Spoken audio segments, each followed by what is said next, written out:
Welcome, everyone, to the maiden voyage of the good ship Fultonland. Thank you all for joining me on what I hope will be a remarkable and memorable voyage. I'm sorry I was late. The crew was a little, shall I say, problematic this evening. But I don't blame it on them. I blame it on myself. Apparently, I have not trained them up in the way they should go.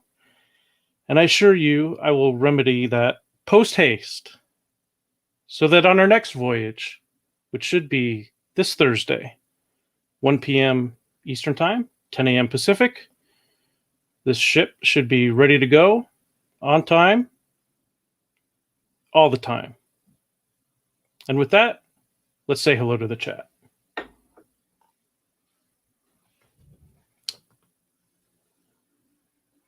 Let's see. I'm going to have to boomer my way through this. So start laughing, everyone. Get your drinks. Enjoy the show. What do we have here? Eyebrow Ideas, the very first person in the chat. So good to see you, my friend. Thank you for joining us. We've got Statistical Zero, Danger Vanessa, soon to be presiding over the trial of one B. Rose. Snuggy Jr., good to see you. Michael Bancroft, thank you very much, sir. I agree. Let's seize the day. Of course, we've got the one and only Mr. Mo Biggs. Yeah, Eric says Gina has a better spot. Yeah, I rearranged the furniture around here and wanted to give Gina pride of place. And then on the bookshelves back behind me, I got my Alterna Comics collector case, 10 case set, and I wanted to display that. So we've got a little rearranging of the ship over here. Hopefully it's a work in progress, always striving to do bigger and better.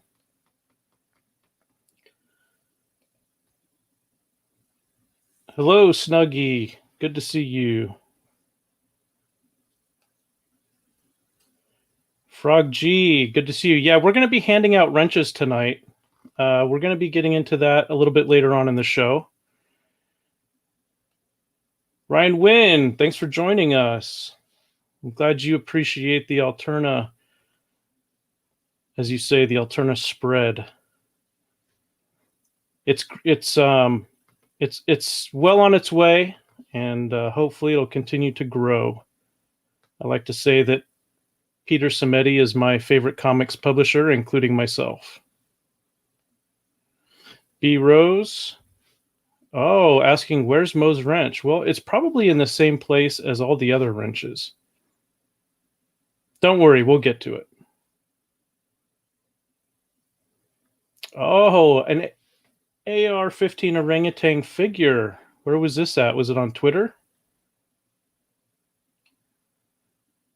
I can't wait to see it. Vanessa asks if the Alterna spread is like the man spread. Well, it's wide, it's powerful, it's full of vim and vigor.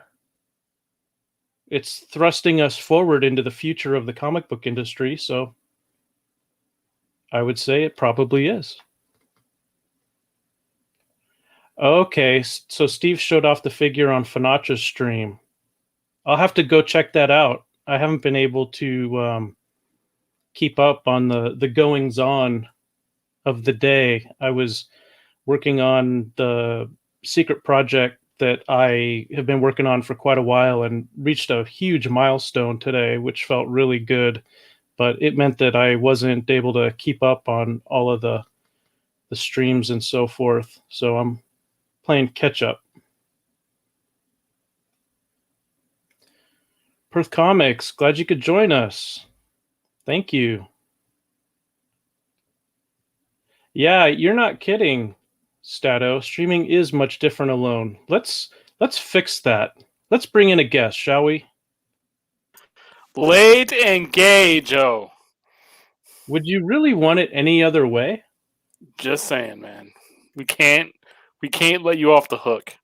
I went to such pains to start the show on time, and then my little childrens, they just decided they had to have some attention. Mm.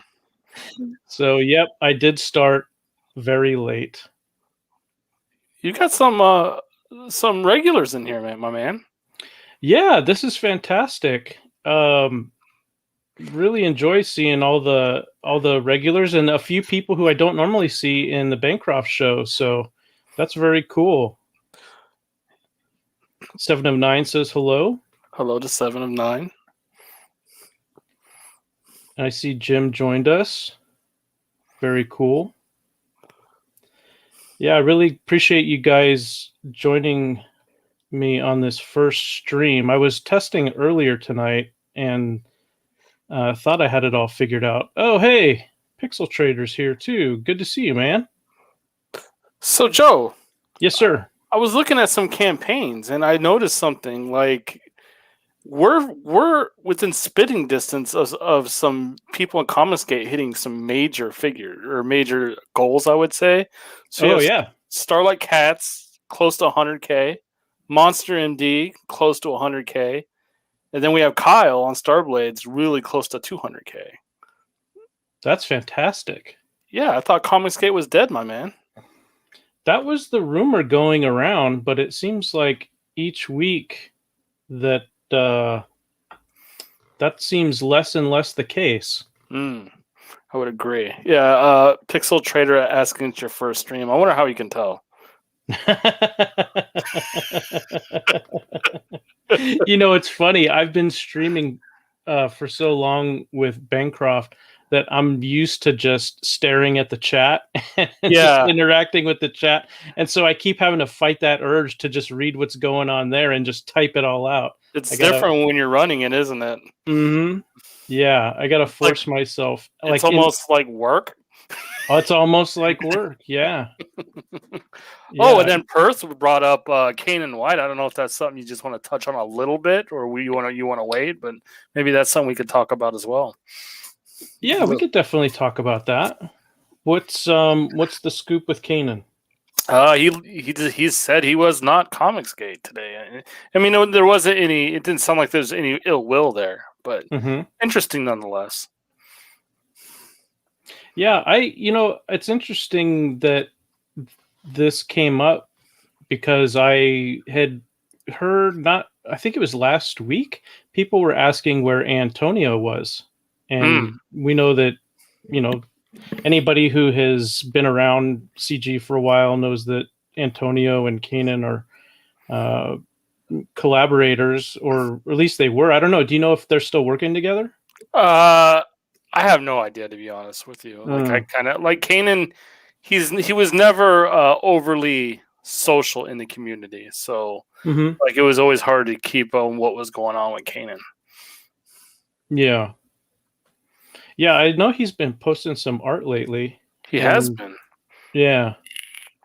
And there's speculation that we can make, but we shouldn't really do it because we don't know anything at this point other than he said he's not CG anymore.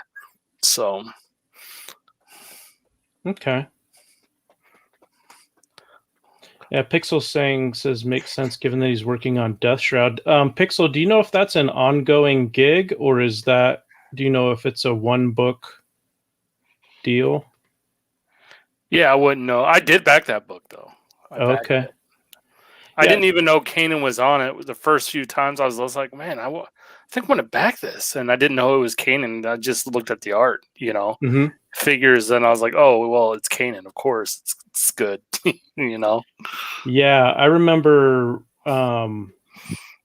watching I think it was the first images that were floating around Twitter. And I didn't see Kanan's name, but I thought, man, that looks familiar. So I went to go check it out, and sure enough, yeah, it was Kanan's artwork. But yeah, I don't know.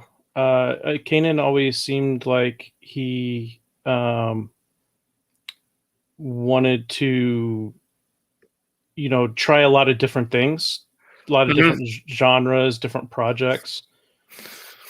Pixel says, not sure, but the showrunner on that did not want the book linked to CG. So, yeah. What's his name? Yeah, like, okay. I actually asked him on Twitter how come he wasn't with CG, like, or not. He doesn't even need to be in CG, but come say hi, like. But he never replied back. So just that people, if you just come over here and say hi, like, it'd probably make a world of difference in getting a book funded. It just seems. Yeah. Hey, Mitch. Thanks for coming over. Appreciate you. It's been a little while since I've seen you around. Glad to have you here. Statistical Zero is asking why you made that statement. Like I said, we would just be speculating at this point, and I don't like doing that. Yeah. Hey, Corey, welcome. Good to see you. So that bum Bancroft, he can't stream tonight. So you had to pick up the slack, Joe. Yeah, it's funny that he said that I know he wanted to, but then something came up at work and he couldn't make it. And I had been planning on just playing around with the YouTube channel and working up some graphics for it and whatnot. And then when he said that he couldn't make it, I thought, well, I was going to test out live streaming tomorrow morning, just, a private stream, and then play around with the YouTube editor, but I might as well just go live tonight. So yeah, here we are. I rarely edit my live streams. If I don't like something I said or what we talked about, and other than the Saturday show, I just make them private because I don't want to be bothered with editing it. Yeah, I think I'm going to be the same, more or less. There might be a point where that changes, but at least in the immediate term, what I want to do is have a weekly live show every Thursday with Russ Leach. And then if there are some good clips that I can take out of it and then upload those as short videos, then I want to do that. So I was going to play around with the YouTube editor this evening. Yeah, you need to do that just in case you like dox yourself like an idiot multiple times. You sound like you have experience. No, not me. Not me. Maybe Michael then. If I did, it was Michael's fault. How about that? Oh, cool, Pixel. Yeah, I'll send you a link. No problem. So, Leroy, what as far as the next, I don't know, let's say month, because I've seen a lot of books come out over the last few weeks, way more 50, than I would. 50 campaigns last I looked. Yeah, way more than I would have thought if you had asked me at the beginning of the year. Mm-hmm. So I'm curious, from what we've seen now, we're almost 3 months into the year. So what do you think we're going to see over the next month, or maybe, I don't know, 1 to 3 months? Joe, I can't see this like sustaining, like 50 campaigns in pretty much 2 months. Like, I can't see that sustaining. I feel like there was probably a bunch of people that's been in Comicsgate since 2018, 2019, who are like, hey, I'm going to do a campaign or whatever. Or, hey, I want to get my second book out. And they're like, I want to do it at the beginning of the year next year. And they sure did. A lot of people did. So it's just I can't see, like, in the next 2 months seeing 50 campaigns. Yeah. I mean, I'm with you. I find it hard to believe that would happen. Where if it doesn't get to be that high of a number, do you think it'll kind of gradually come down, or do you think it'll be like half, or what do you think? I have no. I mean, I know what I'm looking forward to backing, and I'm not trying to shill, so I don't want. But there's a. I will for Jason Unhinged Entertainment, for instance. That's one that the people in the chat have convinced me to back. So, and that launches in 2 weeks. I know Shelby Robertson. I know he's going to launch Rage Charity's War. Yeah. And I know there's a few others, but it just doesn't seem to me that the volume is going to be there that has been in the previous 2 months. So, there's books coming, but like I don't think it's near as many. Mm-hmm. Pixel Trader, welcome to the show. Hey. It's Awesome, good to man. it's good to have you here, man. It's been a long time. Yeah, and I don't pop on the streams all that much anymore. I just don't have the time with this new kiddo. So it's I just happen to have a chance. I got a bottle in his mouth right now next to me. So I'm like, I'm gonna pop in and say hi. That's great, man. I appreciate it. It's funny how those kids just seem to suck all the energy and all the time right out of your life. Yeah, absolutely. But I'm making do. I'm still working full time, and also working on IndieCron on the side whenever I get a chance. Which I just ran into a little bit of a snag with Kickstarter, so I've got to figure out what's going to happen there. But interesting. As far as being able to scrape the data. Yeah, they caught on, and right now they're blocking me. So I've got to go through some hoops right now because I've got 2 campaigns that are currently on Kickstarter that are not getting their data picked up at the moment. So I've got a few ways to get around it, but it's just one thing after another with those guys. They don't let their API out in the open, and they do not want to cooperate. And so there may be a point where I have to step back and say, look, I can't track Kickstarter, sorry, but I tried. And for those who are not familiar with what we're talking about, I'm going to pull up your site. Cool. Do you mind just giving people like a quick rundown on what IndieCron is all about and who's running it and where you think it might go in the near future?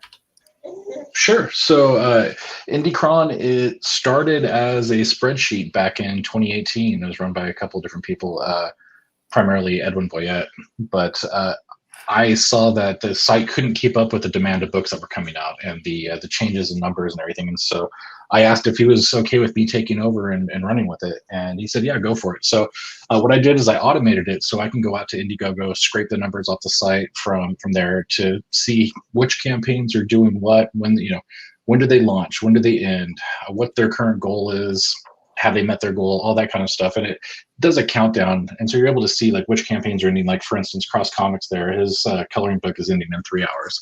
Abductables in a day and a couple hours. And so you're able to get a quick overview of like what campaigns are out there and what's happening with them. And if you scroll down, you're able to sort the list out and do all that.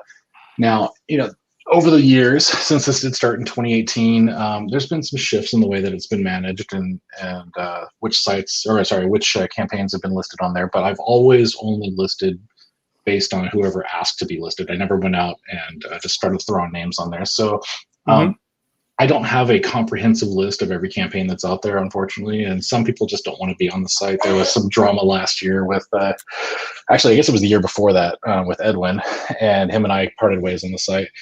But what people don't understand is this has always been my baby from the very beginning. I coded it from the ground up. I've run it myself. Everything is out of pocket.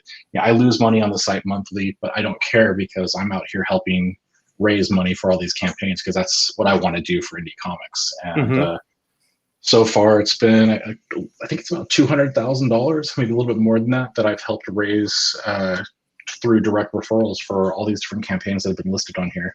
And there are a few that have come off the list. Doug Tenapel tends to go back and forth whether he likes me or doesn't like me. So it's funny how that works. You're not the only one.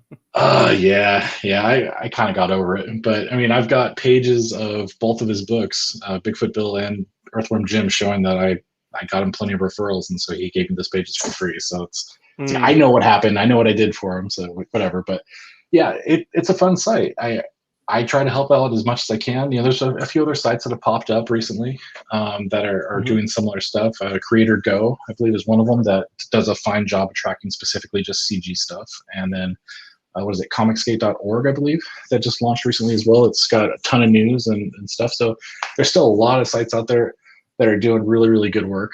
And I'm just happy to be here to help get the information out. Yeah, well, for anybody who hasn't met Pixel before, I started chatting with him back in 2018. I mean, he's been around for a long time. And one of the things that I always assumed back in the day was that, there was some sort of funding for Indiegogo as opposed to just Pixel's traders' pockets. And so I thought it was really cool that he was really trying to do, a lot of us who have been around John Malin have heard him use that old phrase, grab an oar.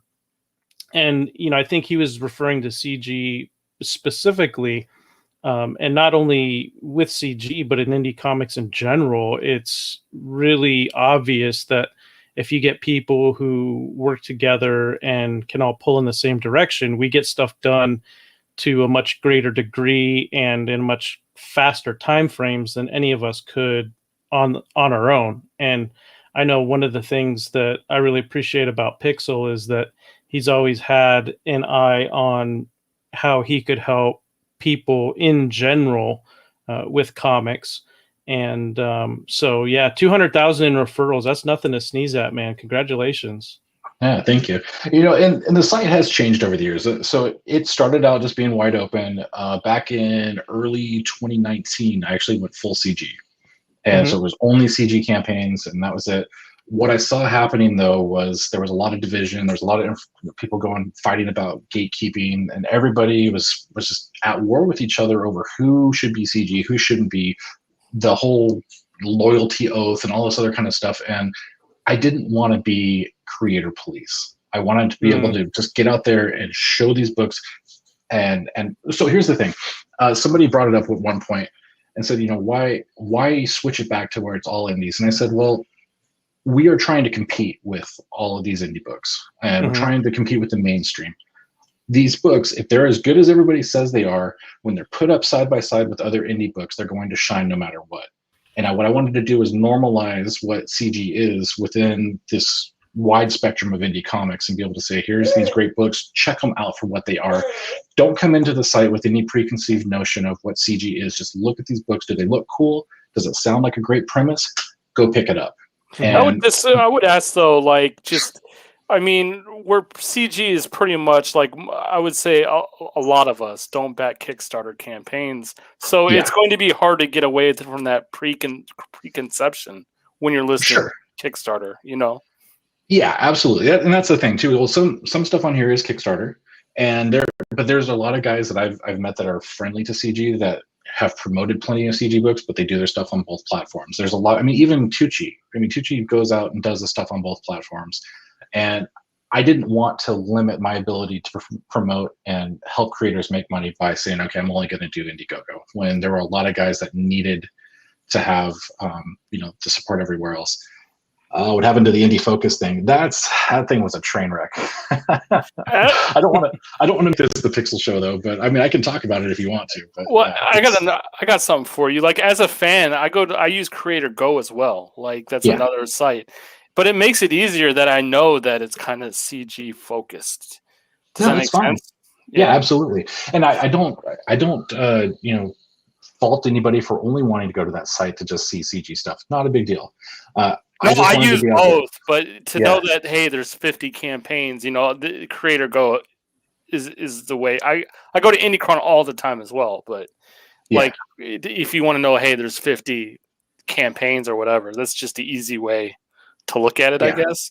Totally. And to be honest, I pop in there sometimes too, just to see what's new that may not have listed with me, or maybe they don't want to list with me. I still want to see what's out there. I've backed over 100 campaigns personally, just to support the group and stuff. And so you can lead me either way on it. And I've gotten to debates with people over the site being neutral or not, whatever. And it is what it is. But I'm happy that there are plenty of places out there that are also showing specifically CG related books. And at one point I had considered putting a banner or something for specific campaigns that want to be CG. And eventually it felt like it was defeating the purpose of just trying to hold the books up to compete with each other without having to have that connotation. That way you still can reach a larger audience that doesn't know, I'm not trying to trick anybody, but I am trying to have them come in and look at the books without a preconceived notion of what CG is or anything like that. And it makes sense. Decide for themselves, yeah.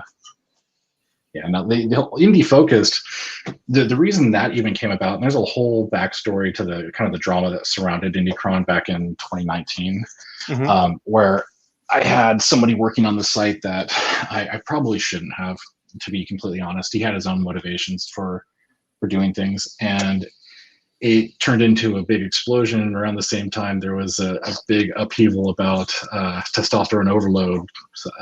So I can't remember what the other name he went by now off the top of my head. But anyway, there was this massive drama thing that happened, and I wound up dissolving the team and said, look, I have to be the only one running this because you guys are damaging the reputation of the site. And I can't do that. I need to try to keep this as drama free as possible. And I try to stay out of drama as much as possible, even on Twitter. I just don't want that, damaging and stuff. And so at that particular time, I pulled back a little bit on the site. I still kept maintaining and trying to promote and stuff. But then Edwin and I were talking, and we were trying to consider about, there was a lot of people demanding services. Like, let's get some kind of fulfillment service, print service, doing all this kind of stuff to make it easy for people to do kind of a one-stop shop thing. And at the time, it was me, Edwin, and Ben Henderson. We were all talking about doing this. And so we started down a path of, can we build this? Can we make something that's viable? And in the end, it came down to the fact that there wasn't enough money up front to be able to handle it. And I was already out of pocket on IndieCron. I was already going to put my labor into it, which is thousands of dollars of my time and money that I was going to put into building this new site. Yeah. But with no legal contracts, and there's some stuff behind the scenes I really don't want to go into, but ultimately, sure, I didn't feel that the site was making the right progress, and it was going in a direction I didn't want it to go in.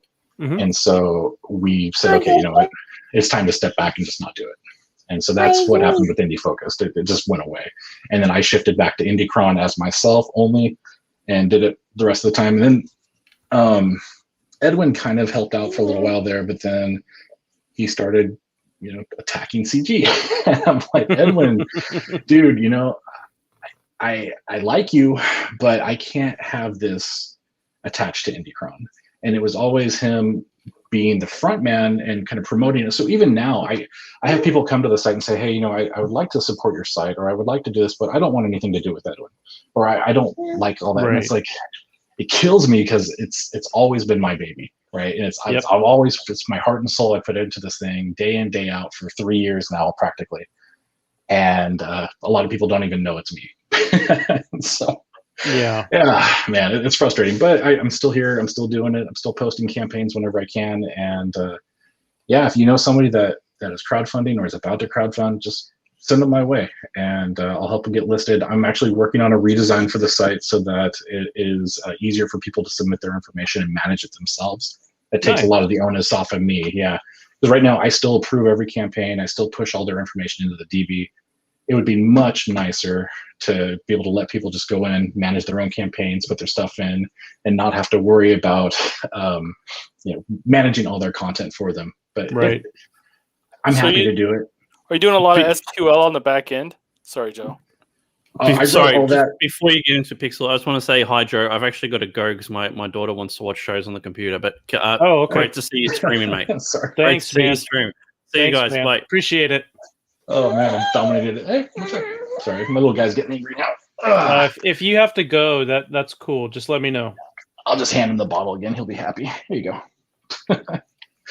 Anyway, I lost my train of thought. Oh yeah, SQL in the backend. So I wrote everything that does all that. I don't have to do any manual SQL stuff now.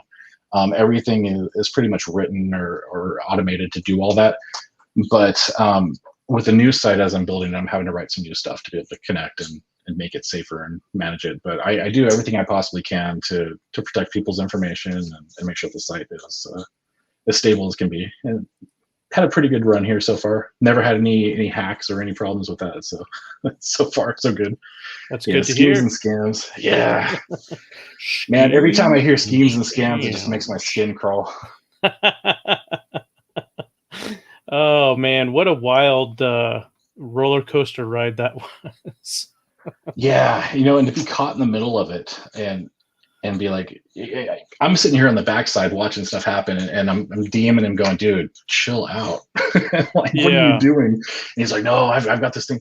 There's stuff I still haven't told people about the situation. And what's really sad is, the stuff that really set him off, the whole thing about creators being talked to and all this stuff that he was so pissed off at War Campaign about. I have screens from all that. I mean, I can't. I don't want to share it because it'll hurt the person that shared them with me. But it's legit. There were conversations. There was a back room DM group called the Social Justice League, I think is what it was referred to as. And there are some names that people would recognize that were in there, talking trash about the site, saying that if you're listed there, you're going to be considered alt-right.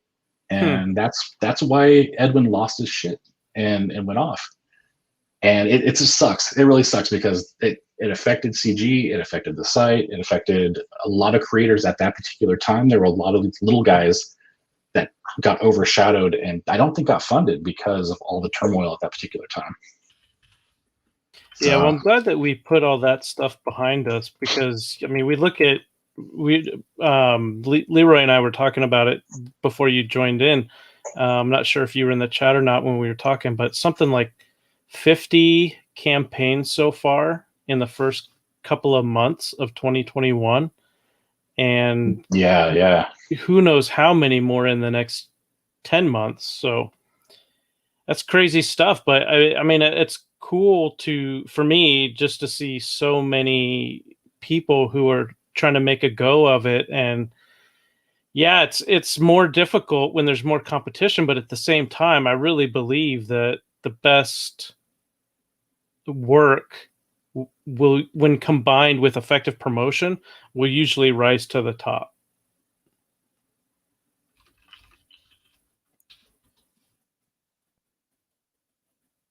Yeah, Joe, there? I agree. I was waiting for Pixel. Yeah, I think you're right. Competition breeds equality, right? Yeah. Yeah, I think so. I really do think that if customers are going to get the best quality work, then I think that competition has to be part of the equation. I just don't see how you get the best work without competition fueling everyone's best efforts. Well, absolutely. And I think that, we have Joe Catapano hitting 10K today is a excellent example of meritocracy at work. Yeah. That's the Star Circuit, right? Yeah. Yeah, Star Circuit. Yeah. That's a beautiful looking book. Yeah, he launched on Michael Bancroft's channel, and that was the first show that I can remember being a part of where it went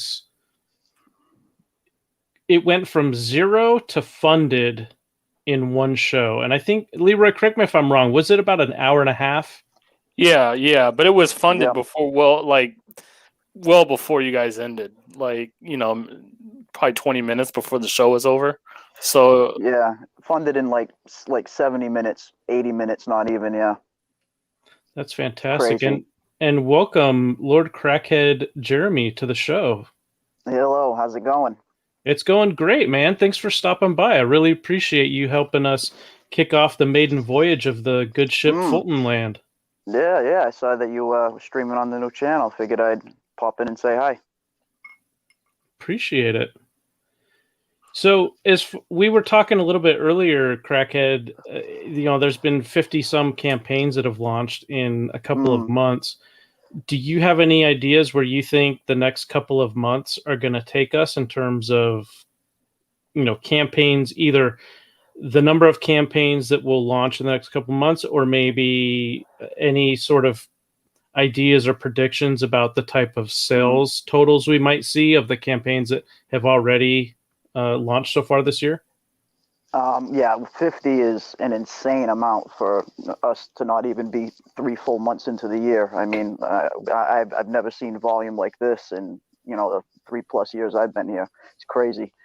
I don't see the next 2.5, 3 months producing another 50 campaigns like that. I don't see we'll see volume quite to that extent, but I wouldn't be surprised if we get another 20 to 30, because it just seems like there's new creators coming up, every week nowadays. And those first 3 months, there was a lot of campaigns that people had been working on for a really long time, and just finally now getting around to launching too. So I think that might have factored into the heavy volume, but it's just going to mean that people are going to have to get out there and promote just as, twice as much, and, get out there and, kiss babies and shake hands, as it were.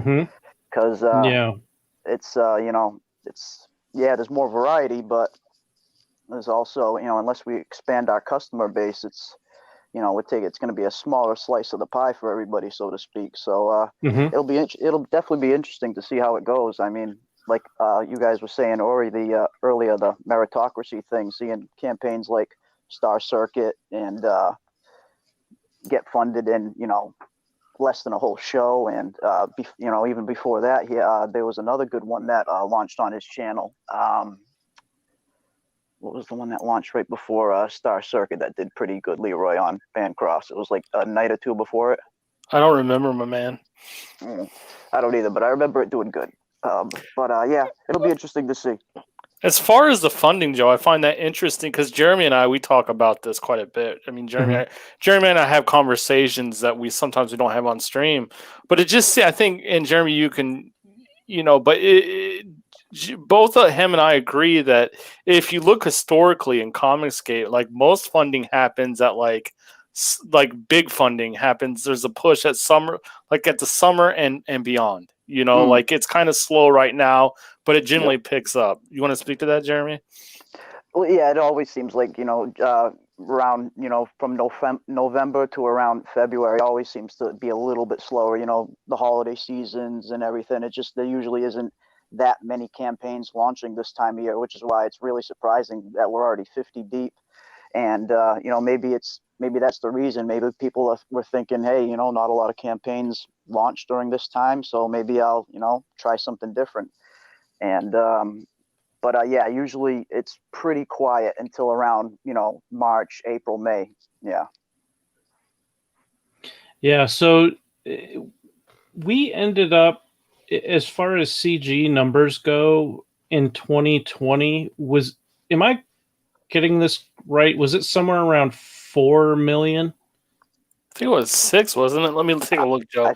I think it was 6, because I remember Ethan saying his goal was 10, and I think, and I think we fall around 4 short of that. I think 6.7 million. Okay, so 6.7 million in 2020, and the year before, I'm trying to remember what the totals were. I can't remember what it was. If you guys know, feel free to shout it out. I think it might have been 4 the year before that, actually. Okay. I think 4 or 5, because I remember Ethan saying he wanted it to double or triple or something. I remember 10 million was his goal for the year. Okay. And it might have been around 4 the year before that. I could be wrong though, so don't put that in stone. Yeah, so I mean, basically the point that I'm getting to is that each year there's been significant sales growth in terms of Seven says in 2019 it was about 5 million. All right. So there's been significant sales growth. That's almost a 20% increase from 2019 to 2020. And then I have no idea where it's going to end up this year. I'm curious only because it seems like we know that there are many more campaigns that have launched in the first couple of months versus, the previous year. But I also don't know how many of those, really heavy hitter, like 300,000 and above type of campaigns we're going to see this year. I got a question for you, Joe. Mm-hmm. So you keep your eye on the whole indie scene, not just Comicsgate, but you kind of like look at the whole thing. And I wonder if this is the year that we have indie people that maybe won't call themselves Comicsgate, but will come over here and say hi, and use the network. I wonder if this is the year, because I keep waiting for it to happen. It doesn't happen. It's not, Yeah, I do think that this is the year. I without naming names, because I'm not sure if they'd be comfortable with me doing that, but I do know of people. I know people personally, and I know just through observation that it's definitely happened. And I think back towards maybe the last quarter of 2020, and I thought that there were people, kind of circling, if you will, and they were interested, and I think Yeah. they wanted to dip their toe in, but they had, and justifiably so, some concerns about what that could mean to their earning potential. Because they're used to earning their income a particular way for so many years, and then they'd like to try something new, but they're not sure if they can do that without their entire lives being ruined by their so-called, open-minded, tolerant, quote-unquote friends in the mainstream industry, or even some of them that are in the indies, but think that, or I don't know if they even really think it, but they falsely claim that CG is nothing but istophobes. Could you imagine if Fabok and Johns came over here for their indie book and just said hi? Oh, That's geez. all they had to do. Just imagine if that happened. Even if they didn't even say hi, even if they just launched on Indiegogo instead of Kickstarter, I think that alone would turn heads. Yeah. I mean, I think back to when Sean Murphy did that. He was definitely not a quote unquote CG ally, to use one of the buzzwords. He simply looked at Kickstarter and Indiegogo from a business perspective, and he came to the same conclusion that I did in 2018, which was, for what I want to do with my business, it makes a lot more sense to go with Indiegogo than it does with Kickstarter. Now, excuse me, I personally have other reasons. Kickstarter's engaged in some really shady stuff that I definitely don't want any part of that around my business. But just Murphy doing that, and he got put on the cancellation list, shall we say. I also wonder, Joe, that maybe if we're moving to a different point to where fans decide if somebody's Comicsgate, I think that is coming. I think, it's not going to be up to a creator. Like, you decide you're for your own. Like, is this guy like Comicsgate, and do we embrace him, the community itself? And that's how it's determined. I wonder if that's going to happen. Like, I think there's always been a degree of that. I mean, because even you look back to a lot of the people that. A lot of them that still say that, say they're not CG. A lot of them still are considered CG by, the main, comic book industry, so to speak. So I think a degree of that has always been there. Yeah, somebody was calling for like more people like Tucci, and Billy would be a prime example. Like, maybe he's never came out and said he's CG, but we've embraced him, and he at least to us, maybe he's not saying it, but to us, he's one of us. Yeah, I can. Yeah, exactly. He might not have to come out. He doesn't have to come out and say he's Comicsgate. His actions, speak louder than any words. So yeah, Tucci's, more Tucci's, and guys like Eric Canetti, the more the better. I disagree with Jasper. He said I choose Batman over CG. I just dropped Batman in December. Yeah, so. I used to feel that way a few years ago, Jasper, but these days I'm not. I mean, I would much rather get an Ethan Van Sciver Cyberfrog than an Ethan Van Sciver Green Lantern these days. That's just me personally. But I'm kind of turned off. I'm just kind of over it, the mainstream characters. There's plenty of back issues that, I still haven't read, and plenty of other stories to read, and I'm just gonna, focus my attention there, and the good indie books that I like. Pixel, if you don't mind me asking, do you still buy new mainstream comics, or are you pretty much back issues, collected reprints, and indies these days? It's mostly trades and indies if I get anything. I haven't picked up a new book except for The Last Ronin, which is fantastic. I haven't picked up anything really recently. God, it's probably been a year and a half since I've touched a new comic from the shops. I keep hearing that. I'm gonna have to pick that up. The last, I did 3 Jokers with Johns and Fabok, but I might have to get Ronin now. Like that's what I keep hearing. It's good. Yeah, I do hear good things about Yeah. Ronin. I hear My mixed kid things even about agrees. 3 Jokers. Some people told me that it's real bad. Some people love it. So I don't know what to think about 3 Jokers, but I hear good things about Ronin. Yeah. Welcome, Finatra. Glad you could join the show, man. It's good to see you here. Hail Finatra. Yeah, so Frog G made a comment. It says, CG or not, does the creator hate the fans or treat them like dirt? Does the creator deliver a high-quality product? That's what I care about. Absolutely. Yeah, and I think that's where most people who would say they're flying the CG flag or have in the past, I think they would agree. My buying habits they've been the same really for the last few years, which is I'll buy classic stuff, whether it's back issues or reprints in trade and hardcover collections. I'll buy those for as long as they keep making them, because in my opinion, that's where the good stuff was, or the best stuff, I should say.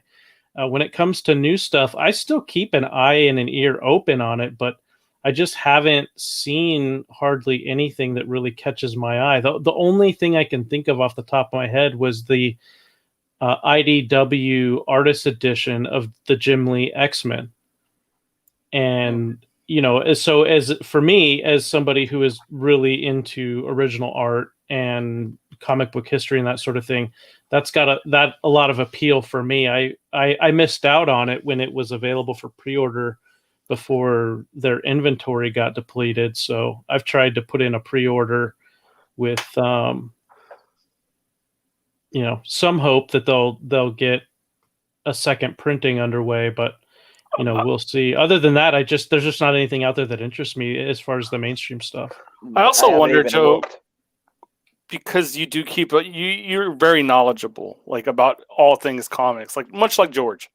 But I wonder how close we are to like one of the CG creators, like launching a crowdfunding book and then taking it to a publisher like Image and getting it out into shops after it's been crowdfunded. I wonder if that's coming, or if Ethan has a plan for that on his own. Like it sounds like he does, but I feel like it's coming. It sounds like Ethan doesn't want to do that until all 4 issues are done, though, and then I think he's going to put something together that he's going to try and get everywhere. He thinks Barnes and Noble is a real possibility. He was saying. That's interesting. Jasper was saying he'd be homeless if he started buying those artist editions. He has Miller's Daredevil, and I agree with you, Jasper. For me, it's a special treat to get one. I have one on my bookcase behind me of Graham Nolan's Monster Island from 1998, and it's one of the gems in my personal collection because I have such a high opinion of Graham as an artist. When I was working in a comic shop in the 90s, it was Graham and Chuck Dixon on Detective Comics that was the definitive Batman team. So for me, when I saw that there was that artist edition of his own creator work, I just had to get it. But it's actually the only thing that I've ever bought off of Kickstarter because it was the only place I could get it. But this was a couple years ago, and I remember the whole time thinking, please don't cancel Graham. Please don't cancel Graham. Please don't cancel Graham. And I really did not like the whole experience because I kept thinking that I was not going to get the book. I bought it even though I was convinced that they were going to pull it before the book started shipping. And I was so happy that it actually was fulfilled. I got the book, and they didn't pull him off of there like they did with Jawbreakers. Graham is an interesting person, what he's doing on his channel too, Joe, because he's reaching out to a lot of non-CG people, even though he says he's CG. and they're coming on his channel and having conversations with him on streams and everything else. You know, we keep talking about outreach, and there's some going on. It's just not like smacking us in the face, I would say. So I wonder if this is a year that, like, that's what I'm saying. Like, we become like more accepted, if you will, maybe. It could be. I mean, I'm part of the reason why I launched this channel is because I want to actively reach out to different corners of indie comics and then also different corners of the internet that are not related to comics, and try to, through meeting people, try to invite them over to see what's happening in indie comics in general and in CG specifically. Because me personally, I think that even though the whole indie comic scene has good stuff to offer, I personally think that CG is where the most fun and the most excitement, the most energy, and quite frankly, the most money, as far as customers who really want escapist entertainment and are willing to pay for it. CG seems to attract people with disposable income who are sick and tired of being kicked in the teeth by the mainstream. And unfortunately, a large number of indie publishers and indie creators who seem to think that they've got some sort of calling, or I don't know, some sort of sense of entitlement where they can just not only not appreciate customers, but actively go out of their way to insult them. So I just, for me, it's CG primarily, but I do always try to keep an eye and an ear out for other people or other groups who are kind of doing the same sorts of things that we are. They just happen to be in their own corner of the pool, if you will. And so I'm hoping that this channel will be an intersection with CG and other people within indie comics who see, oh yeah, those guys, they're having a lot of fun. They are making a lot of comics. They're buying a lot of comics. They're promoting each other. They're encouraging each other. They're obviously not all of those istophobe names that I've read about them being on Wikipedia. So yeah, these guys are great. And then they can, kind of go back to their corners of the pool and tell their friends. And I just really want to see that the customer base is always growing. I never want to see it stagnate. I see you highlighted statistical zeros. He always has a lot of insightful questions and comments. I would disagree a little bit on this, and I would use Kenneth as an example. Rocafort, that is. Like, that dude, he was a rising rock star in the mainstream and came over here. So I don't know if that doesn't indicate to me that we're some kind of hospice, like, I think EVS is one of the top tier talents in comics. Doesn't matter, mainstream, indie, CG, across the board. Ritter can be said the same thing for him. Rocafort, Davis, these guys are top talents, whether they're for DC, Marvel or not. They're top talents. Yeah. So, yeah, I agree with that. And I also agree with Seven. Comicsgate is fun, expensive, but fun. He isn't lying. No, he's not. And I would like to point out that Mo Big says Walmart reached out to me to help their AR-15 sales, and I said, no way. Not before my backers get their book delivered, rolled up in a premium rubber band. And I'd like to thank you, Mo, for showing the rest of us how it should be done. Mo knows customer service. He's not going to make the same mistakes other people did. I have faith in Mo and AR-15 orangutan to the end. Absolutely. Can I address statistical? He brings up a point that I didn't think of it. I misread it. He says that's bringing in new creators. I'm talking about younger readers to keep this all going well in the future. I think that Joe, and maybe like Joe pays attention much more to the trends than I do, but I think that is true. But I think that's true across everywhere in comics, like even mainstream. Yeah, it is definitely true, and it has been a problem for a long, long time.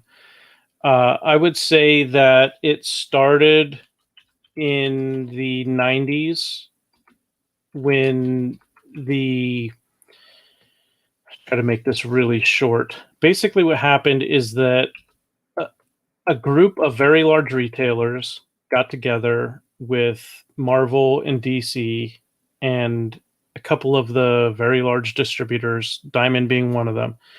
And they basically said, hey, we can all make a lot more money if there's no newsstand distribution and it's just direct sales to comic shops. So that is essentially what brought about the end of newsstand distribution. And when it happened, in the beginning, there weren't a lot of people worried in terms of retailers. Most of them seemed to be very happy because they thought, they were all going to get a lot more money as a result of it. And in the beginning, they did. But unfortunately, by pulling newsstand distribution and only going with direct sales to comic shops, there was a lot of marketing that they lost out on. Because publishers, as long as they consider newsstand distribution a loss leader for marketing, and they considered it a marketing expense, then it seemed like they were doing really well with it. But once some of the executives changed over and they wanted to see a high profit on newsstand sales, that's when it started becoming a problem, because you had returnability and there never really was a big profit margin on newsstand sales in the 80s, 90s, when the comic shop boom happened. So when you got rid of newsstand distribution, you got rid of accessibility to kids like you and me, Leroy. I'm one of the kids, and I've talked to I don't know how many of them at this point, who we found our first comics in some place other than a comic shop. A gas station, my man. Exactly. For me, it was a drugstore and a dentist's office. A candy store, believe it or not. I had one single spinner rack right at the door on the way out. Yeah. No, I believe it. And Pixel, where did you find your first comic? Drugstore. Yep. It was a spinner rack at the drugstore. Actually, I think it was a Garfield comic at the time, too. Yeah, that was me. It was a spinner rack at a drugstore. And then really shortly after that, I saw an Amazing Spider-Man black and white digest. No color. It was just black and white. Same size as the Archie comics at the grocery store. And so for generations of readers, that discoverability is what we call it, was really, really important. And then there was this time in the 90s where for a few years, the retailers and Diamond and the publishers thought that it was, a great thing not to have newsstand distribution anymore.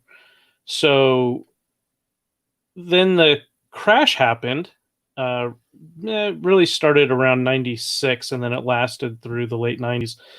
And then it took a good 5 years from 2000 to 2005 to really start seeing a legitimate recovery from that crash. And then by about 2008, the numbers were back up to where there was shops opening again, not nearly as much as they had been in the early to mid 90s, but it was better than they had been in the previous 10 years. So there was this sense of, everything's going to go back to the way it used to be in the early to mid 90s, but it never did. No. And I don't think it ever can, unless somebody figures out how to replace the discoverability factor of the old newsstand with something new. And I know Pixel said earlier in the chat that he thinks digital comics are going to be really important. Absolutely.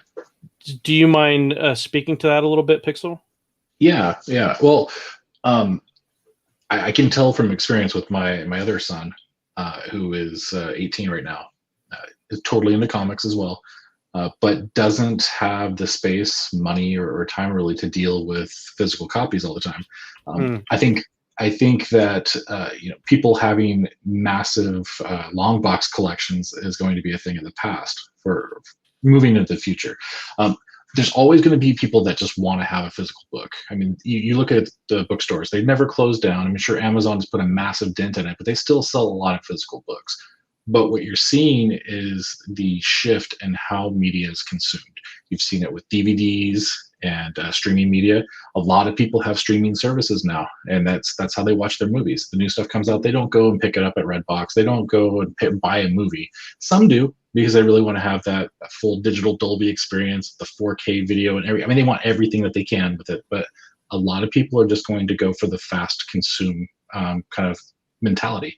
And so you look at Shonen Jump, for instance, and I know there's always comparisons to manga, but you look at Shonen Jump, which is a subscription model, millions of readers. And you look at what the Comixology isn't doing a great job. Comixology was thrown together to be able to put digital stuff out there. They don't care. They don't care about those books. But you look at platforms like Global Comics that just recently came out.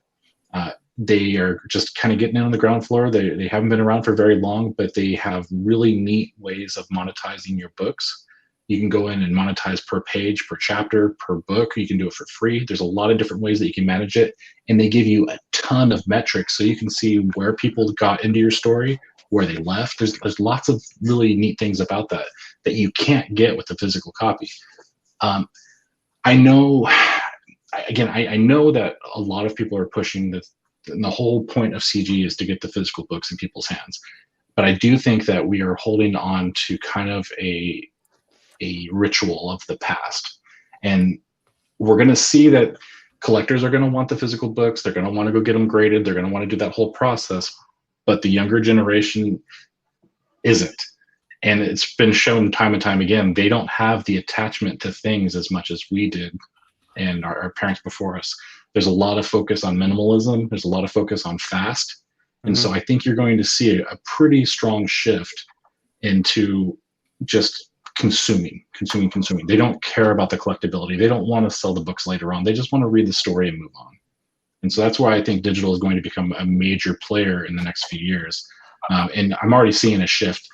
I don't know if it'll ever take over completely because the US definitely has a different mentality about the way they consume media.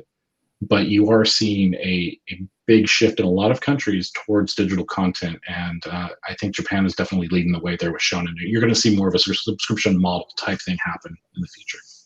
So you think manga is going to be going digital in the future, mostly? It already is, but again, the collected editions, they still do this stuff. They'll sell them digitally, or you can read it digitally, and the people that love them and still want to hold on to them, they go and do the collected editions afterwards and then sell them, and they're making money both ways. But I think to discount digital as, I don't want to do digital, it's bad for the medium and all that, I really don't think that's the case anymore. I don't know, Pixel. I don't know if that's. I mean, once the book is made, you have a digital copy, right? Like EVS. Let's take him as an example. He has a digital copy of Blood Honey.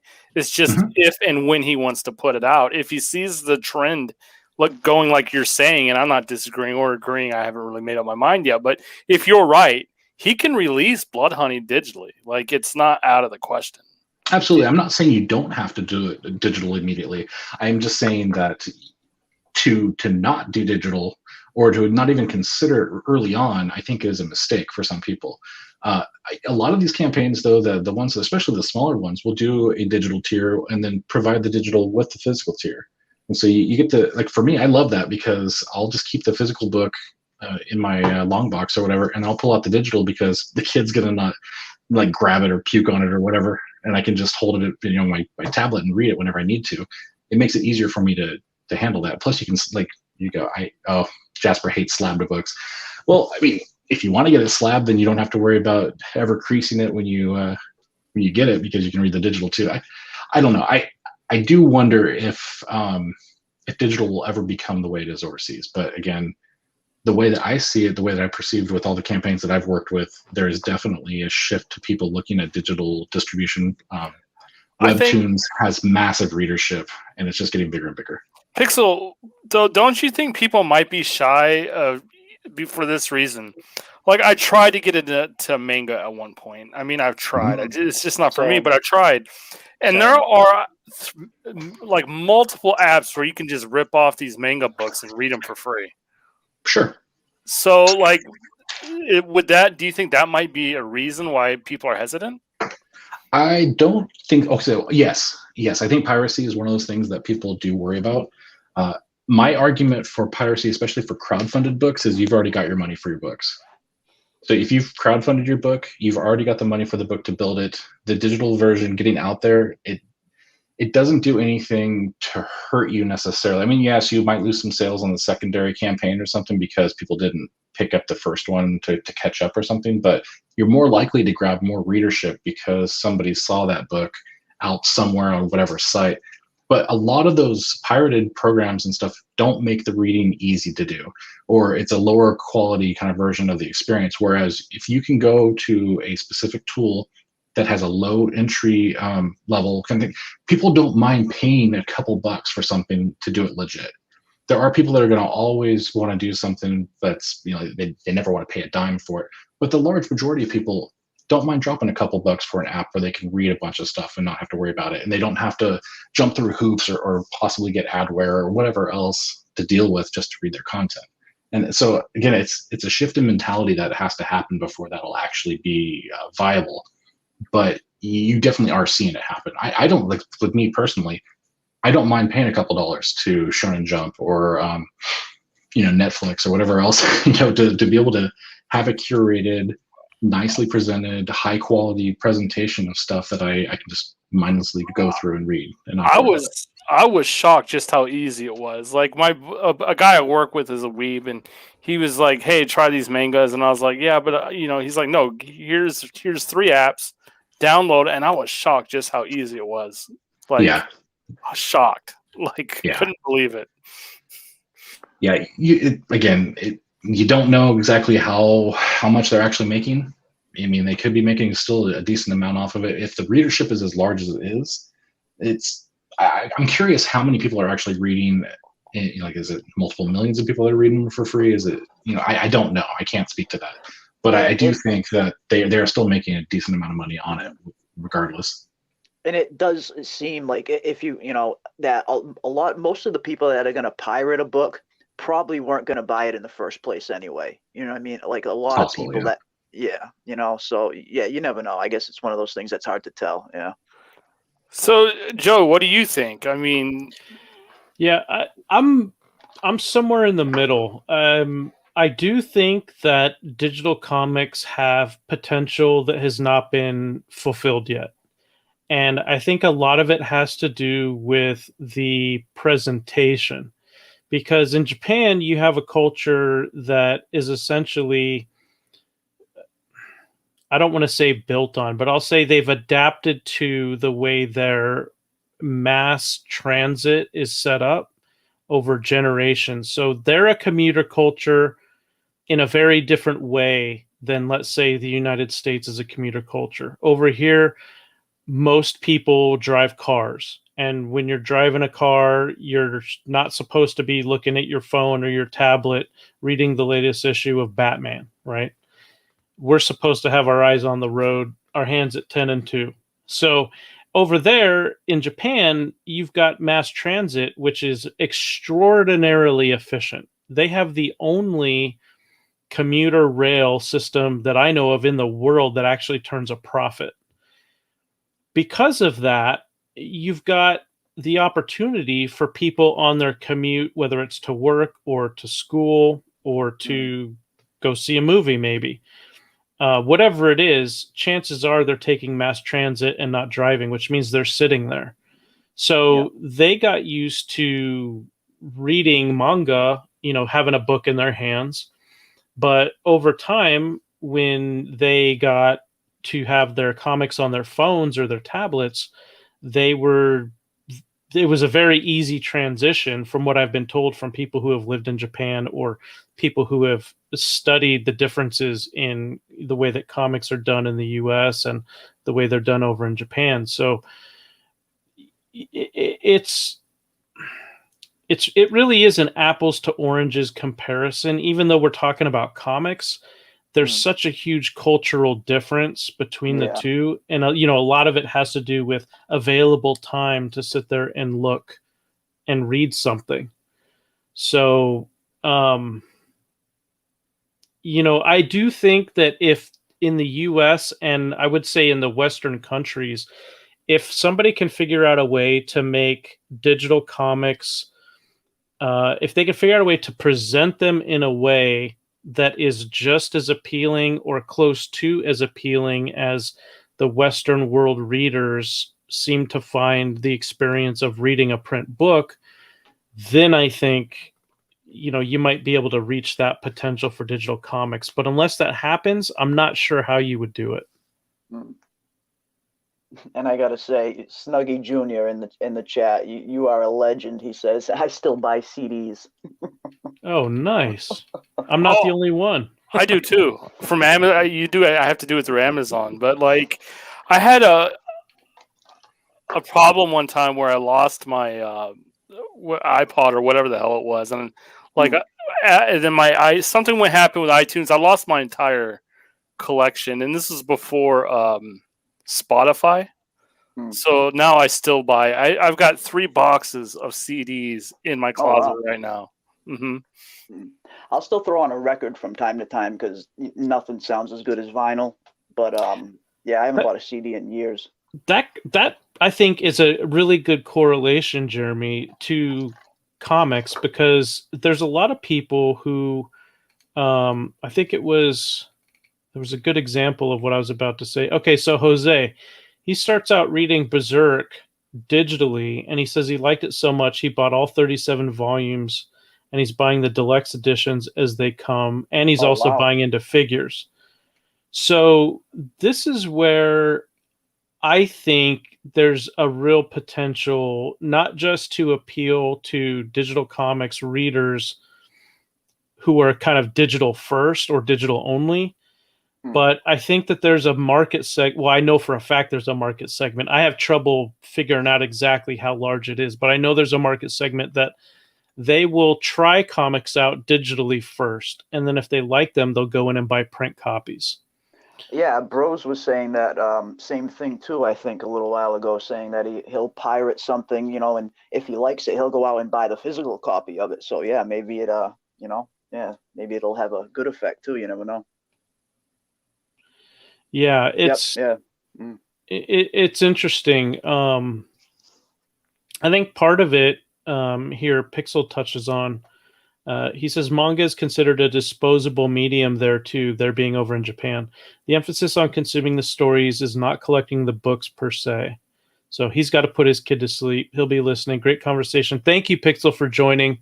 I really appreciate it. I had a great time talking with you, and hope we see you around here again next time. Yeah, it was nice to meet you, Pixel.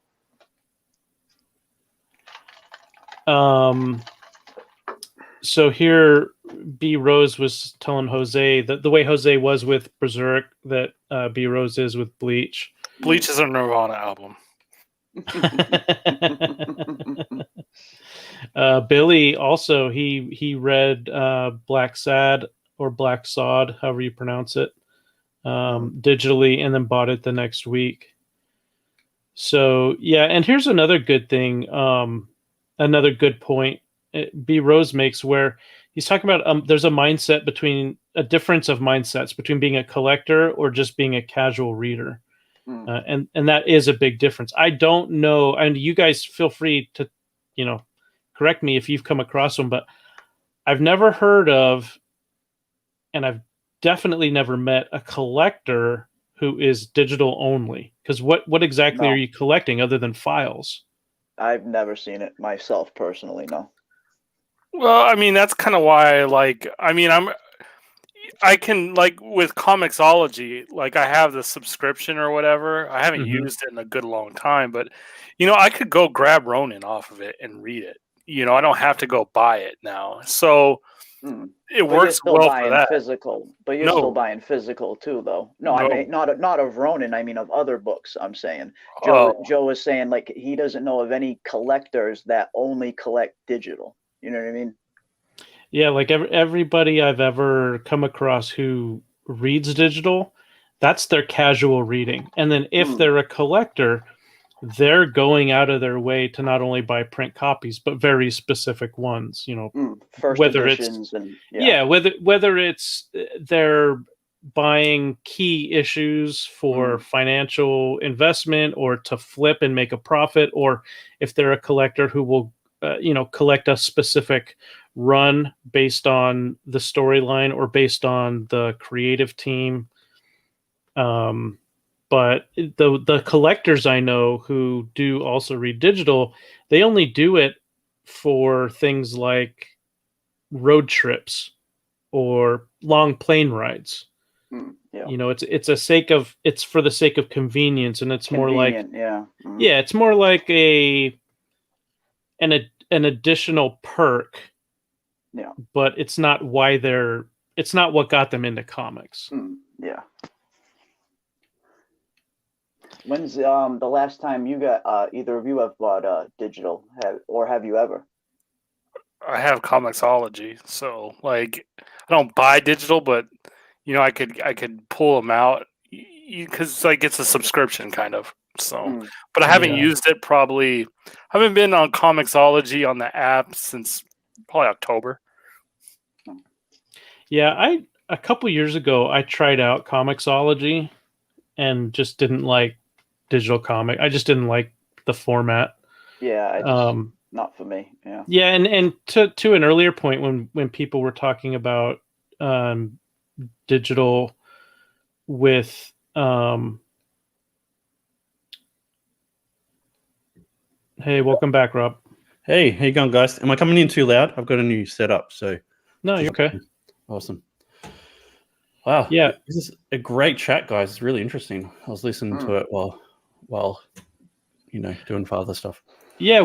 So I'm glad you came back in, Rob, because I was actually going to touch on one of your earlier comments where you were saying that, and you brought up a point, and I've heard other people mention this. So I want to give you a chance to elaborate if you want to. But you had asked the question, what do you guys think about doing print copies? And then tell me if I interpreted your comment correctly.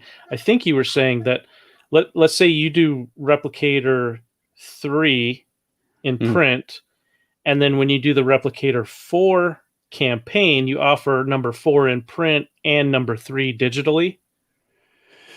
Yeah, it's a tough one because I don't know the answer, but I think there is a huge market we're missing out on. But my idea was that you want to keep the premium backers. You want them to have the first of everything, right? The best of everything that they can get. So, but then I was thinking, what about if once, let's say 3 is in people's hands, right? It's actually in backers' hands. What about then if you release the digital for issue 2, for example, free somewhere? How would people feel about that? Like, because I mentioned before, like we've brought up this topic a few different times. People have come at it a whole host of different ways, and everything around digital seems to get people angry. Yeah, it's hard to come to a consensus, it seems, with it. Or if it is a consensus, it's negative. Yeah, is what it seems. Yeah. So what would you think about that? Is like, and chat, let us know, because you guys back books. Like, would you be pissed off if a creator released a digital copy for free? One step behind. So 2 when you have issue 3 in your hands. Yeah, that's far. Me personally, that far down the road, I wouldn't mind. No, that's just me though. I don't know why you give it away for free when you can give it away for like $5 on the Replicator 4 campaign and make money off of it. It makes no sense to me. That's probably the better idea. Offer it for really, really cheap, and that way you're not upsetting anybody, and maybe make $1 or $2. I don't know. See, like on the Replicator 4 campaign, for example, right? I give away digital free anyway for anyone that backs the print copy, because I think you should. But I think it's more about attracting a new audience and a different audience. And like so many people have said, like they pirate stuff, and then if they like it, they'll buy it. And I think that may come over to what we can do here to some extent. I mean, yeah, you're already on book 3, and if me personally, I wouldn't mind if you put out, book 1 for free. Even if I had to pay for it. I mean, that far down the road, me personally, no, I don't mind. But I don't know. What do you think, Leroy? I don't really have an opinion yet. What about you, Yeah, Jim? I'm kind of, so I think that I have found a way to appeal to the customers that want digital, or they only read digital comics, and the customers who, because they live across an ocean or two, shipping is just too expensive. So even though they'd like to get the print copy, it's just not affordable. I'm going to be releasing some digital content for free to anybody that wants it. And then I'm also going to be offering, print copies of our books during crowdfunding campaigns. As far as offering entire issues, I am leaning toward waiting on that until the entire 12 chapter story arc is published, assuming that there's enough customer support for me to do that. If I can get that published, then I could easily see doing digital. But here's going back to what B Rose said earlier in the chat. He suggested that people do digital copies on their own websites, and that's something that I would like to explore. So I'm going to do some experiments with digital content. I'll see how people respond to them, and then I think I'll kind of go from there. Yeah. It's a tough one. I feel like someone is going to need to try something, and I it agree. may cause a bit of upset in the fan base, and hopefully I can see, Rob, where people could get pissed. Like, yeah, yeah. exactly. Yeah. No, I can see it too, Leroy. But like, would it not be a good idea for someone to try something that could potentially expand the Comicsgate reader base, even if it did upset the fans a little bit? Would the fans understand that? That is what I would ask. I don't know the answer either. Yeah, I don't know the answer, but I am willing to speculate that whoever is willing to do it, like, for example, I'll just use myself. I won't speak for anyone else. For myself, I'm going to be trying something that I believe is new. I haven't seen anybody else try it as far as digital content is concerned. I had to log into Indiegogo for something, and I saw that I've backed 139 campaigns. So I've for Flex! my own flex. No, my point was not.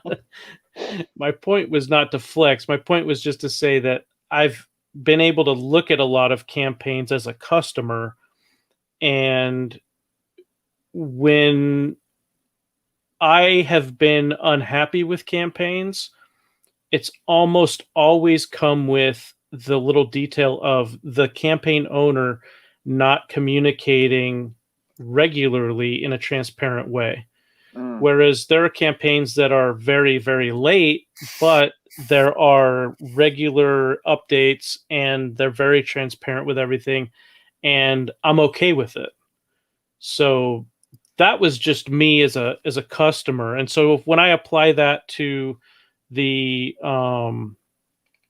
idea of the digital question that we're talking about right now, Rob, I'm thinking that I'm going to be trying something totally new with the digital content, but I'm also going to be very transparent with the customer base, the potential customers, since we're leading up to my first launch.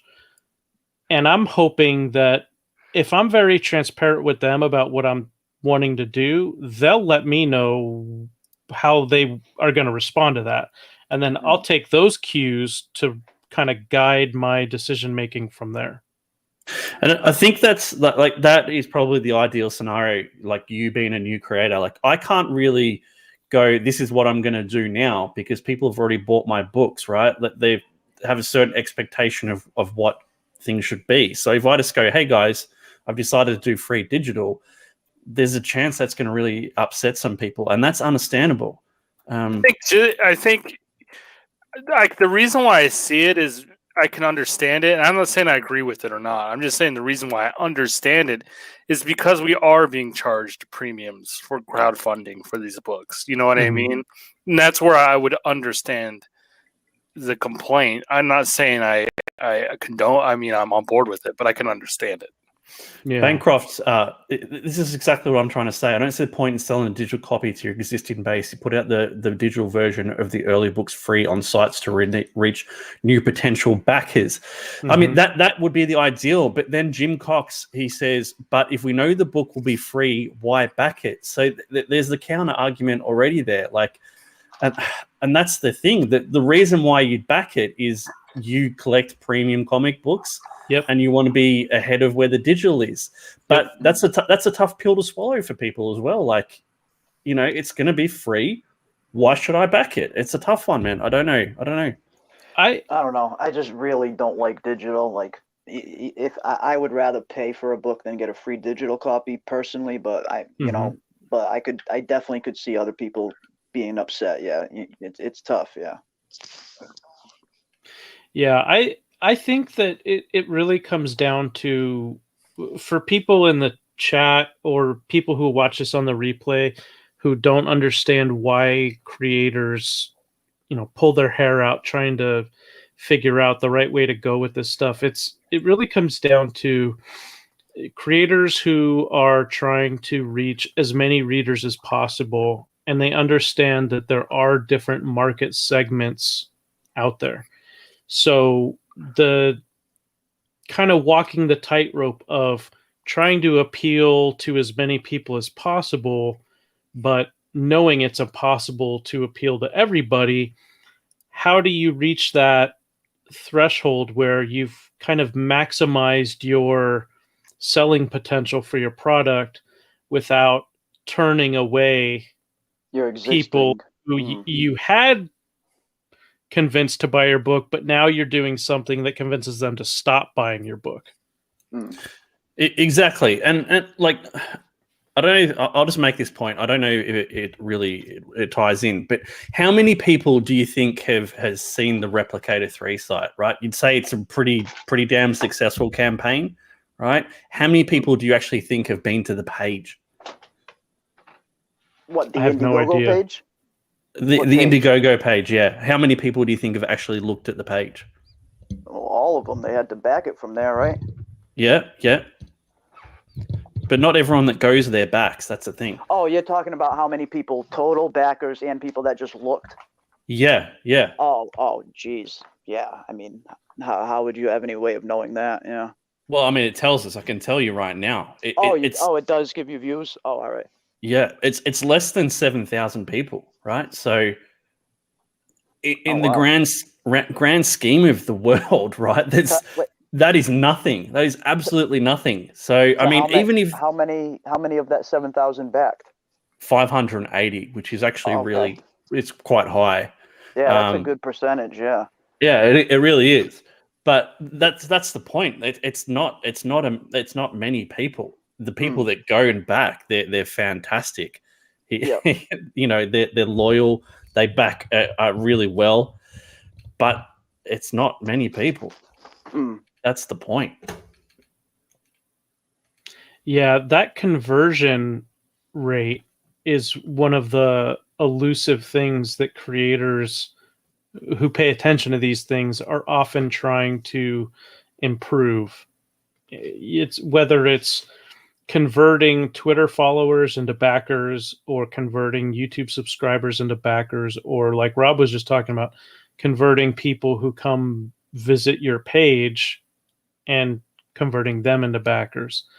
So I could understand how some customers might get a little weary of hearing us try to figure some of these things out, but I'll just say that as somebody who has been a long-time customer who is now, you know, kind of crossing that threshold over to not just somebody who has worked with in comics, but now, you know, project owner, It's one of those things where you try to do the best job that you can, and you try to get that work in front of as many people as possible in the hopes that the more people you get the work in front of, the more people you'll be able to convince to buy it. And just quickly, someone mentioned why not, release a couple of pages digitally, and it's a good idea, but then you're competing against like manga, for example, releases full series digitally. So Yeah. are your 3 pages going to stack up against something like that, regardless of how good they are? And I don't there's see usually it. there's usually more than 3 free pages on every Indiegogo page anyway. It's true. Mhm. That's true. Yeah. Well, I think this is. I want to shout Rob out real quick. Yeah, go ahead. Jasper's saying like these discussions are great. Rob has these discussions on his channel all the time, specifically bringing fans on and having these discussions. So good for you, Rob. Cheers, yeah, no, mate. I absolutely. appreciate that. I Thanks, agree. Crackhead, too. I agree 100%. It's guys like you, Joe, Bancroft. You guys are asking these questions and trying to make a better experience, not only for you but for the fans. And it's great. Can I just make one more point that was kind of tied back to earlier, like where you guys first became comic fans by picking up your first book? For me, It was completely different.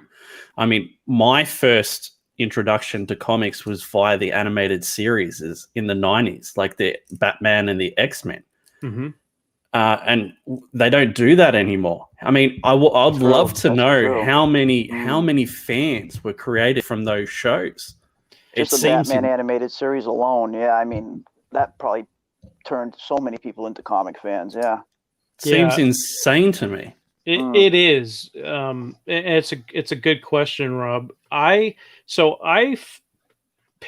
figured it out recently that I think I saw my first comics, which were on a spinner rack in a drugstore, right around the year 1980, and I had already been into superheroes because I had watched the Incredible Hulk TV series. I had the thumbnail on for this video. Love that thumbnail. Hulk versus Thor, right? Yeah, that was a TV movie in the late 80s or early 90s. I remember that. I didn't see it live, but I remember watching. That was good. Yeah, so as a very, very young kid, I started watching the Incredible Hulk TV series in the late 70s.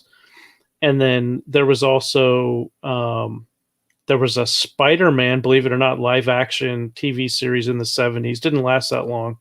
But there was, so I would watch the Incredible Hulk with Lou Ferrigno. I'd watch the Batman 1966 series, reruns of that. Yep. I'd watch Spider-Man and His Amazing Friends, the cartoon. I'd watch the Super Friends cartoon. I mean, there was just all of this content, like Rob was saying. I even watched the live action Flash show in the 90s. Yeah, I did too. Yeah, with John Wesley Shipp. I think it lasted one season. Is that right? It was only one season. They have him on he's on the CW Flash now. He plays Jay Garrick, but right. Yeah, that was good. I thought he was a pretty good Barry Allen.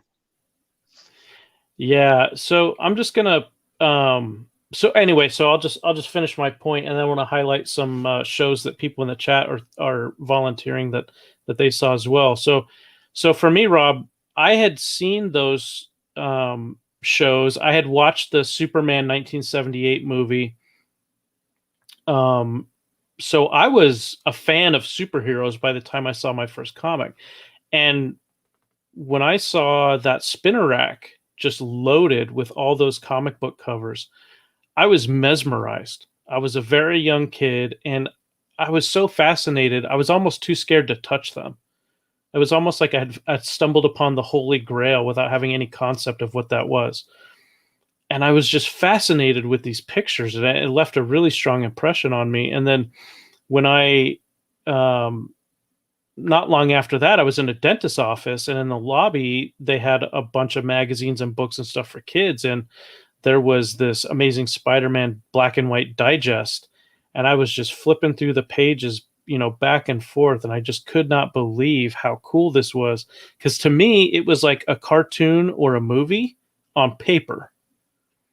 Yeah. So I really don't like how in the modern day there's this huge variety of animation and films and TV shows, but it's all in these silos where you have to buy all these different streaming services. If you're Yeah. a kid, you have to rely on your parents to buy you all that stuff, Hmm. essentially. Whereas when we were growing up, all that stuff was Just it turn on the wasn't TV. exactly free, but as kids, Yeah, we but figured it was all free. yeah. You know, parents, you know, they could get channels over the air without paying for them, and we Hmm. could see cartoons on those channels. And then if they had cable, then you had access to all these other new or all these other cartoons and movies Yeah. and TV and all that. So, I mean, to kind of circle in to your point, Rob, I don't know what it's going to be like for kids in the next generation growing up. I mean, if their Hmm. parents are buying all these streaming services, then I guess they have access to that stuff. But if not, then I'm guessing they're just not going to know about it. Hmm. And I think that it kind of comes full circle back to Comicsgate. Like Jim's saying in chat, and 700 people bought something from you, Bancroft, something along those lines. 700 of those 8,000 paid money for you, Bancroft, and that's the point. Like, I'm internally grateful for CG. Right, I did not know it existed. I did not know anything about it until Aaron went and did Jawbreakers and say, hey, you should check out this CG thing. And you know, I'm a creator. I'm a backer. I back people's books. I create books. If we are able to tell more people about CG, then more backers hopefully will come in, and it will grow things for everyone. That's just me talking. I don't know. No, that'd be great. And, you know, and a big part that would help with that is, you know, getting, you know, CG's reputation a little bit better. I know anyone that gives CG a chance and comes over here and actually gets to know us, they learn very quick that, you know, we're none of the things that we're portrayed to be. But as long as that negative stigma is attached to us, it's going to be hard to attract, you know, normies and droves that are going to come over here and buy, I think. That's a really good point, Leroy. Sorry, Joe, I'm stealing a bit of your time. No, go ahead. But like with Kanan today, and he's deciding to leave CG, right? I think that's a perfect opportunity just to go, you know, good luck, man. I wish you all the best. You know, put a positive spin on that for us. Do the right thing there. I don't know. Yeah. Yeah. Well, I think this has been a great conversation. I really thank all of you in the chat for showing up tonight. I thank you guys on the panel for joining me. Really appreciate it. Oh, thanks for having us. Yeah, I mean, I've had a great time, and I'm looking forward to doing a lot more of these. I think I mentioned at the beginning of the show that this was more or less a test stream for me because I've got a weekly show on Thursdays, 1 p.m. Pacific. 1 p.m. Eastern, 10 a.m. Pacific, where my illustrator for The Outliers, Russ Leach, and I were co-hosting a weekly show. And so I would just want to make sure that all the technical stuff this week was figured out, unlike last week, where I thought I could get it all done a couple hours before the show started, and got a rude awakening that YouTube wasn't gonna let me do that. So we ended up streaming over on Comic Book Black Belt, Russ's channel. But those this week things called plans. Jeez. Yeah, exactly. So that's gonna do it for us tonight. Like I said, I really appreciate you guys showing up, and let's do it again soon. Hail the Beautiful. chat. All right, Awesome, guys. friend. Thank you, chat. Really appreciate it. Have a good one.